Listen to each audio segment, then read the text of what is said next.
বিসমিল্লাহির রহমানির রহিম। আমি এখন রান্না করবো শিং মাছ দিয়ে আলু, সিম, কপি, টমেটো দিয়ে দিব, কাঁচামরিচ আর পেঁয়াজ কুচি।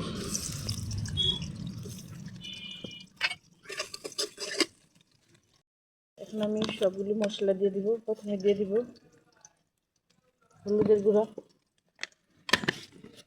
দিয়ে দেবো ধনিয়ার গুঁড়া, অল্প পরিমাণে পানি দেব, দিয়ে দেবো মরিচের গুঁড়া। আমি সবগুলি সবজি ছেড়ে দিছি, মাছের সবজিগুলি ভালো করে কষিয়ে নেব। আমি এখন টমেটোগুলি ছেড়ে দেব,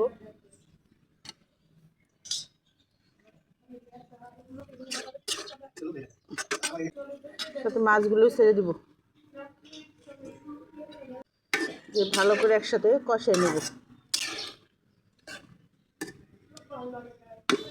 আমার সবজি আর মাছ কষানো হয়ে গেছে, এখন আমি ঝুল দিয়ে দিব।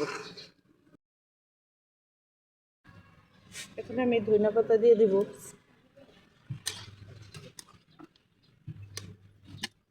রেডি হয়ে গেল আমার শিং মাছ দিয়ে, আলু দিয়ে, টমেটো, ফুলকপি দিয়ে ঝোল। এখন আমি চুলা থেকে নামিয়ে, আল্লাহ হাফিজ।